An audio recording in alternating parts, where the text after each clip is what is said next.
Hello and welcome to Spotlight on eWomenNetwork. I'm Phyllis Smith. Today is a pretty serious topic. We're going to be talking about taking a look at a deeper look into mental illness. So listen to the statistics. According to the National Alliance on Mental Illness, or NAMI, 1 in 5 adults in the U.S., it's about 44 million people, nearly 20% of the population, experience mental illness in a given year, in 1 year. 1 in 25 adults in the United States, that's about 10 million people, or 4% of the population, experience a serious mental illness in a given year that substantially interferes with or limits one or more major life activity. So these numbers are staggering, and joining me today is a woman who has experience with mental illness firsthand. She is an author, an illustrator, and philanthropist, and now she's featured on this, my eWomenNetwork Member Spotlight series. I'm so honored to have her here. Please welcome Julia Sutton. Thank you so much for having me. And we're so happy to have you here. So you've just written your first book. This is a dream come true, I know, 20-year dream come true. And we're going to talk about that later. It's called The Other Mermaid. It's a children's book. Before we do talk about that, mental illness has been in your family, your brother, and then your son. So can you tell us first about your brother and what his diagnosis was and how it manifested in your family and your experience growing up? Let's see, this was in the early to mid 70s, and there wasn't a lot of information about mental illness. So my brother has been diagnosed with a plethora of different illnesses, and I don't know if they ever got it right. It is schizophrenia. He has been on medication, been not on medication. Mostly he's self-medicated, and that's a huge issue with mental illness because a lot of the medications that are used for the person taking them, it feels like it's taking their soul away. It takes away who they are. So as a young person growing up, it was embarrassing. It was a secret. It was confusing because I would talk to my brother and I couldn't tell, who knows, maybe he saw something that the rest of us really didn't see and it was there. How do you know? My brother and I remain very close to this day. I love him and I support him in his own ventures. What he has done mostly has lived in outskirts areas. He doesn't really do well in deep cities. So he's lived in Alaska. Right now he's in Colorado, and that's how he's dealt with it. Let me ask you real quick, let me jump in here. Growing up with a brother, a sibling who had mental illness, what kind of dynamic did that create in your family? With your parents, with you, the stress? What was it like growing up in that kind of environment for you? I think it was harder on my parents than for me because they felt guilty and they were angry. And a lot of times, if there was an explosive event, it was like my mom would throw gasoline on the fire and it just went from one bad thing to a huge bad thing. And then the police were called and then he was incarcerated. And as a young person, I was frightened and I stood back in the shadows, sad for my brother, fearing for the rest of us, not knowing what would happen. And that's what that was like. I remember the first time that we had a family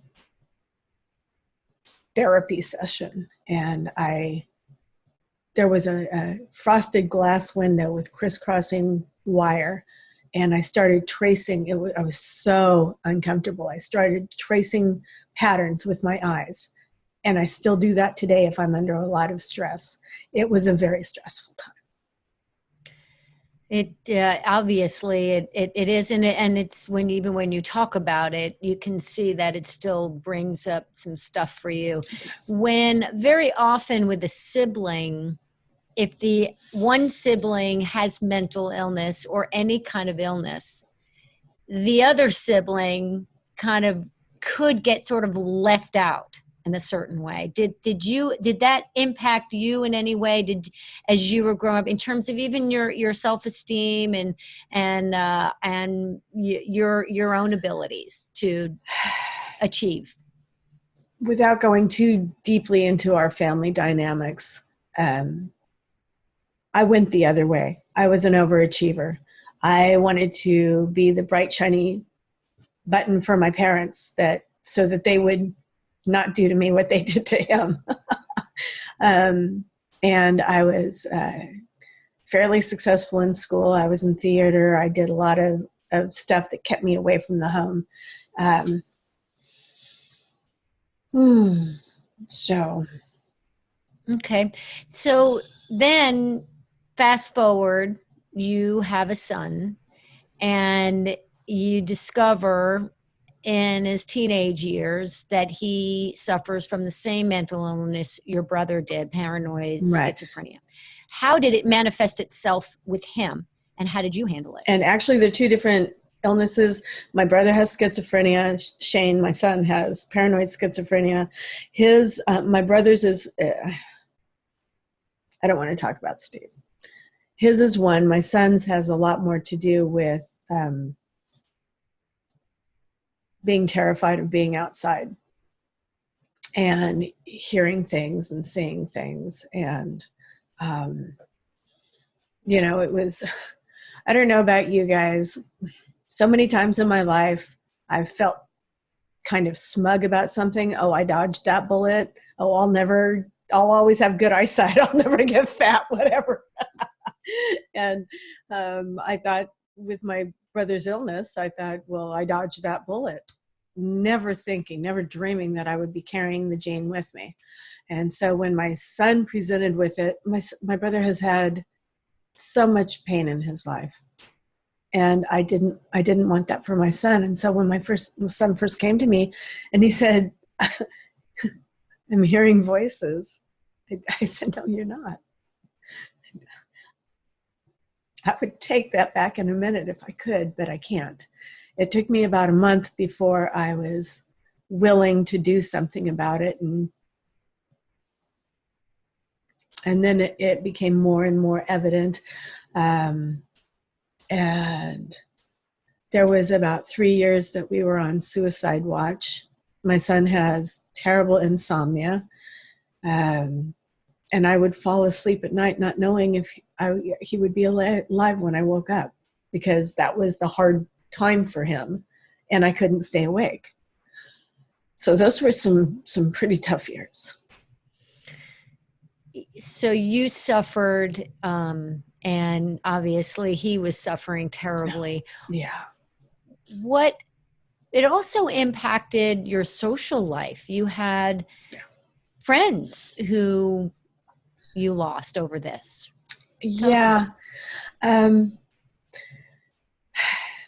I want to say that I don't want to do this with pointing fingers at people. Oh, you were so bad because you didn't. It's not that. It's that there's a lot of ignorance out there on what this is and how it is. And so many people were just having buck up. Well, you can't buck up. You don't go to somebody with cancer and say, hey, just get over it. But it's not seen like that. It's not a cast on your arm. You can't look and say, oh, I see. Oh, let me help you. It's oh, you're a teenage boy. You're just being lazy. And then after hearing that enough, I couldn't be around those people. It's like, no, you either are helping but as a result, my world got smaller and smaller and smaller. And we doctors and interventions and crisis teams and thank God for them, because they helped us get through to the next step. And Shane is no longer suicidal and hasn't been for many years, which is really, God's, thank you, such a blessing. Now he was on medication for a Yes. while, and uh, obviously there's all kinds of medication for people who have mental illness, and but for your son it helped, but the doctors took him off and he hasn't been on for about a year. Tell us why, and tell us what he's accomplishing now. Okay, so let me start by saying medications for mental illness are kind of a crapshoot, and they come up with different cocktails that may or may not work for the person, and they may work for a time but then stop being functional. So Shane was on 3 different sets of medications, and this last set, he had been on medication for about 8 years. This last set gave him heart palpitations, gave a person who is paranoid panic attacks. He gained an immense amount of weight, which really hurt his self-esteem. And he finally said, he and his psychiatrist said, let's try something different. And so under his doctor's care, he just went off, because a lot of other things had changed. Our life environment had changed. Although, I don't know, I'm kind of weird as a parent. I'm kind of goofy and weird, but I'm fairly patient, at least in this area. I'm fairly, not all the time, but I do try to recognize, things are getting intense, back off. And when you do that and you give a little time to calm down, it really, really affects the other person. And I use this with my brother even now in our conversations over the phone, because he can get very intense and then we'll just back off, and in a day or 2, he's calmed down and he'll call me back. So that has a lot to do with it.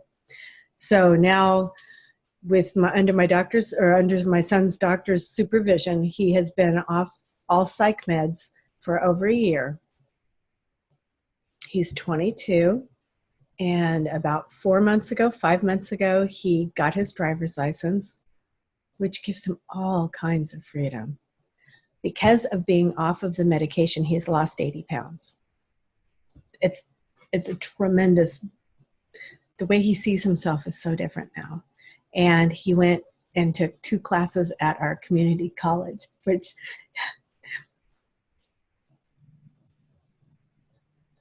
3 years ago, he couldn't leave his room. He couldn't leave his room. And now he's going out and he does the shopping. He's a wonderful cook. He doesn't work outside the home, but he cooks our meals. He has a group of friends he goes and plays Dungeons and Dragons with every week. It's a miracle. It's just a miracle. So it's so interesting, because what you're saying is there's kind of a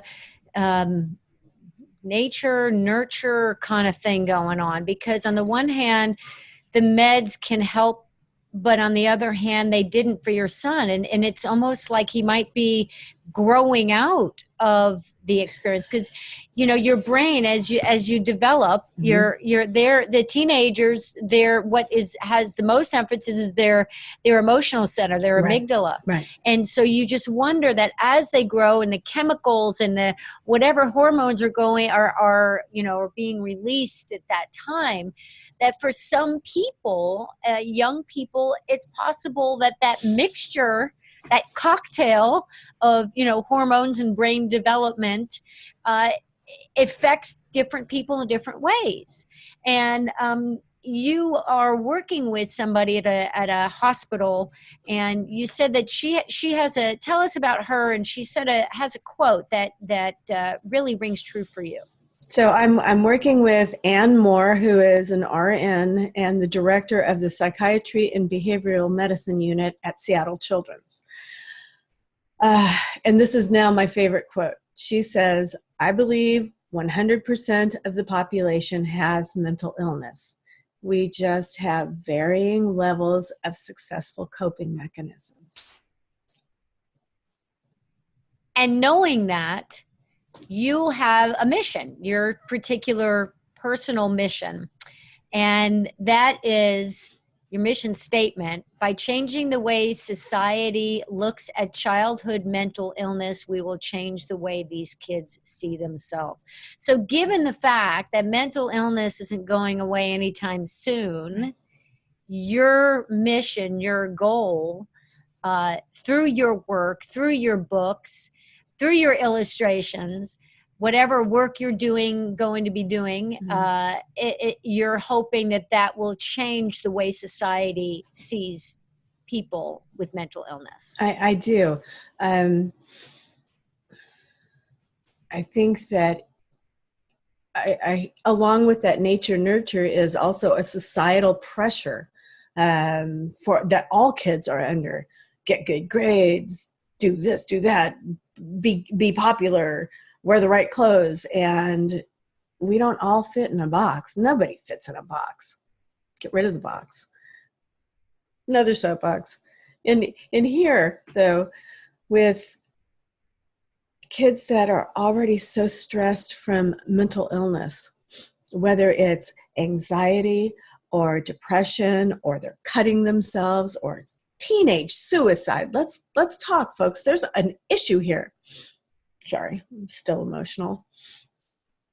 So if we can get society to stop the stigma, stop it being a shameful secret, stop being, oh, he's crazy. Really? If we can get society to stop that and go, oh, you have a medical condition, let's help.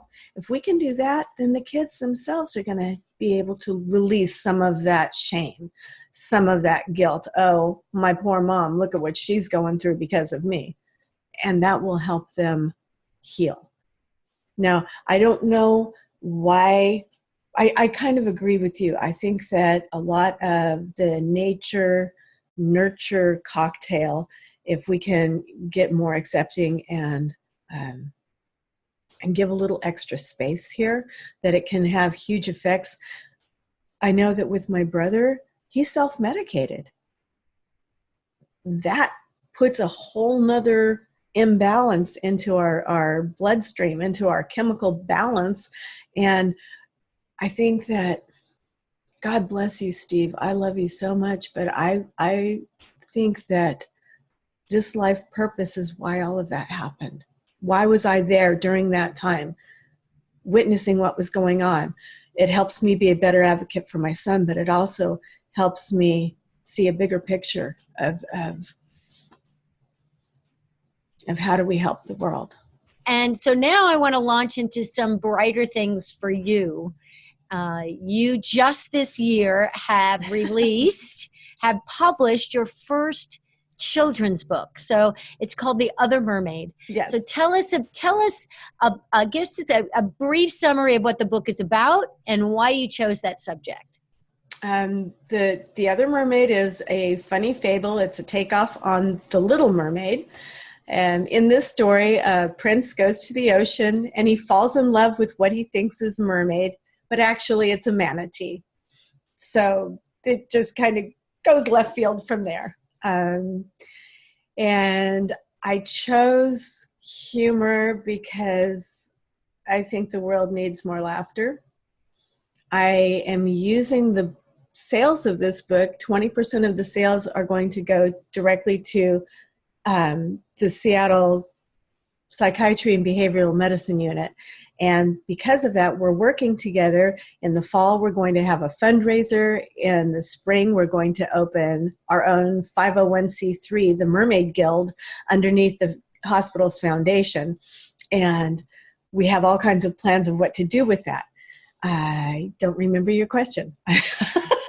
Well, that's okay. I was just asking you about the book. You gave us a short little summary of it. Why did you actually choose to write it that way? Is there some deep thing that you wanted to uncover that in relation to mental illness, No, or it's not at all? It's just not at all. don't Not dive at too all. deep. Just enjoy it. So the book happened because I was in college 1,000 years ago. I was in college and I was taking a comparative children's literature class and an illustration class at the same time. And they both had unique projects, but I saw that you could put them together and just do one project. And I really liked that. And so The Other Mermaid was kind of the brainchild of that. And I did a very bare bones version of it. And I always thought I would get back to it.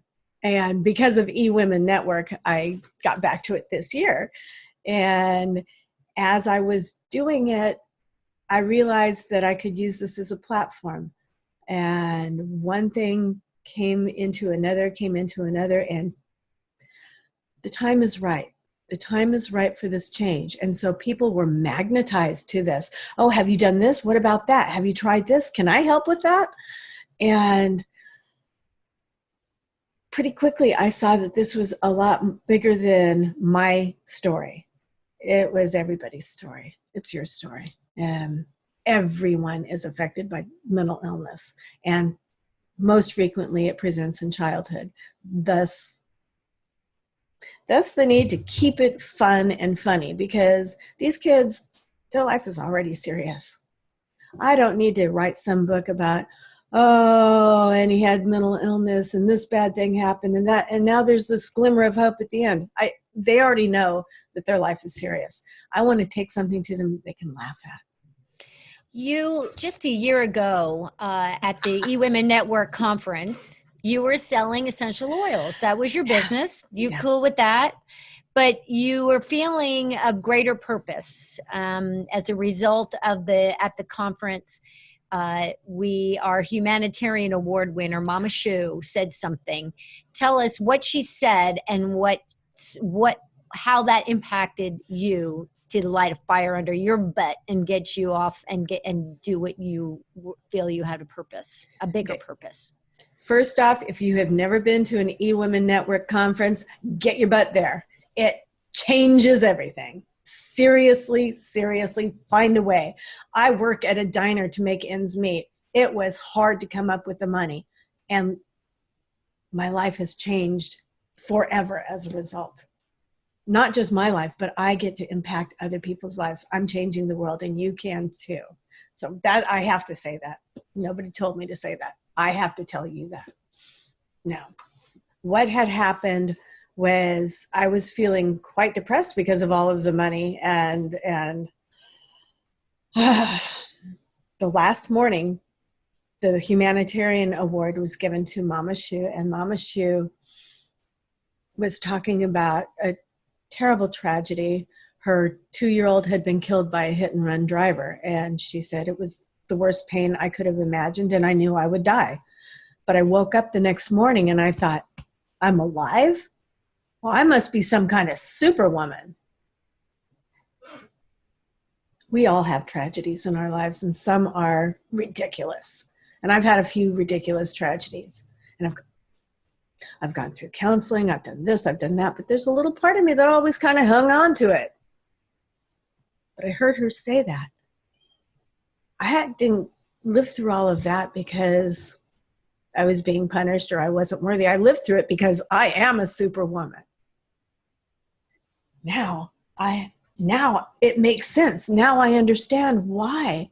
And this is what gives me the power. Now, that's one of the things that gives me the power. You guys give me the power. All of the people, one of the best things that has happened with this is that I'm very open. And so I will talk to strangers. You're writing a book, yes, and I'm donating it for childhood mental illness. Yes, my son has paranoid schizophrenia. And when I say that, the first reaction in their eyes is fear. The second reaction is regret. And then the third thing that happens is they tell me their story. My son, my aunt, my brother, my cousin, my neighbor, my husband. We are all affected by this. It's time to stop hiding in isolation when we're all connected, and we can make it so much easier for each other. So you found a bigger purpose after you saw Mama Shu say that. Yeah. And then you get an email from eWomenNetwork and saying, hey, by the way, you signed up for this program called Conference to Conference Accountability Program. This is a pilot program. And you were, you're in the inaugurating participant, one of I think there were 15 of them. And it was this program that helped you accomplish this goal. It's helped, sounds to me, how did it help give you clarity as to what your purpose was? I kind of grabbed, this is my original book from college, tiny little thing. And I kind of grabbed at that like a straw. And because of the accountability piece, because of my success coach, Cindy Hendricks, because of the other women on our team, because we wanted to have a way to talk to each other, so we built a Facebook page, a private group that we could talk. All of that gave a way to stop floating out in the middle of the ocean by myself. And, it's connections. Again, it's for me, and I don't know who else. We're gregarious beings. We need to connect. So I don't think I answered your question. No, that's okay. What I was trying to get at is, so I'm trying to get you to where you are now, that you have accomplished this goal with the help of the Conference to Conference Accountability Program. I accomplished this goal because of not with the help, because of it. I would not have even tried to do this book without it. It was a pipe dream way back there. It was a good dream, but I hadn't drawn for a long time. And my first drawings were pretty darn ugly. And this gave me not just somebody to cheer me on. It gave me the motivation because I saw other women were doing it too. Other women in a similar situation. None of us were fabulous. We were all just making ends meet. And now all of us, every one of us, have achieved our goals and then some. This is not just me. It's everybody in this program. So now that, what I'd like to know from you now is, for people who do have a pipe dream, who have a dream or goals that they know that, or have a bigger purpose, and they haven't taken the leap like you have. Now, you took action. You had the feeling, something told you back at the last conference that you needed to do something bigger. Yeah. You didn't know what that was. You got into this program. You took action because you filled out an application. You filled out a survey. You took to your computer, you got it, and you did something. Yeah. And then, so you took the steps. So what would you say to people who do have that pipe dream or have a goal and they just haven't quite done it and they're not sure how to do it and they just have to get unstuck? What would you say to them? So the painful truth is that you have to make any change, you have to change. That's the painful truth. And I have been a member of Narcotics Anonymous for almost 23 years now. It's very similar. Nothing changes until you change it. I was a member of Mary Kay, which has a great phrase, "Bidia," but I did it anyway. And that means in NA or AA, they say no matter what. Same idea, but I did it anyway, no matter what. So life throws stuff at you, and we come with our own set of fears. Like, oh, look at that drawing. Oh my gosh, that's so ugly. And then I show it to somebody and they're like, wow, that's really cool. So we're our own worst critics. And Sandra Yancey says something, done beats perfect every time. Anybody else out there a perfectionist? Yeah, well, you can perfection yourself into never, never land, because you just have to take a step. And if it's not the great dream that you thought it was, then you take another step and you revise it and you fix it. And you just don't stop. You just keep going no matter what. And when the tsunami comes and it knocks you off course and you've got to handle all of this stuff over here, that's okay, because you're still over here, and you get back and you keep going. And it sounds very simple. It's not. It is simple. It's maybe not easy, but it's simple. And I think that part is why the conference program helped me so much. It is simple. It's not easy, but when you have other people there to help you get back on track, or to help you remember, why are you taking this next step again? I think connect with some people that are trying to do the same thing, not the same project, but improve their life, improve the world around them, make that kind of change. Connect with others that want to do the same thing, and that's how you make the change. Beautiful. Julia, I'm so proud of you. You should really, more than anything, and I learned this when I was raising my kids too. If you say to them, oh, as a parent, I'm so proud of you, then they don't feel they've done it. So I hope you know that that you understand what you've done, and that you should be really proud of yourself for taking this leap. And there's only great things ahead. In fact, I somehow am seeing a motivational speaker somewhere in your future. And I hope that comes to pass. And I do hope that the steps that you're taking can get the society to change how they view people with mental illness. I do know that you're taking those steps. Thank you for all that you're doing. Your book is called The Other Mermaid. Yes. And how can people buy it? Right now, they should connect with me on Facebook. You go to Facebook and type in The Other Mermaid, and I'll come up, and then we can talk about that. Right now, we have a soft cover version that I'll have in my hands. When I have it in my hands at the end of the month, then I'll be proud. Right now, it's still kind of all theoretical. But then we're doing fundraising to raise the money to get a hardbound version printed, and that will go to print September 1st. At that point, we're going to try to get it out to, Barnes & Noble and everywhere. Wonderful. Well, best to you, and no luck. It's his work. It's work. It's not luck. I believe that things can fall in our lap, but then we got to do something about it. I want to say something else that Sandra says that is vitally true. Success is hard.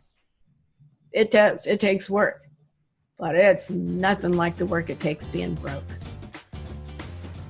That is true. On that note, do what you need to do. Find your purpose and do it right. Thank you so much. And we're all here cheering you on, and we'll all take I know I will, and we should all take our own steps in helping to eradicate the stigmas around mental illness. Thank you so much for joining me today. Thank you so much.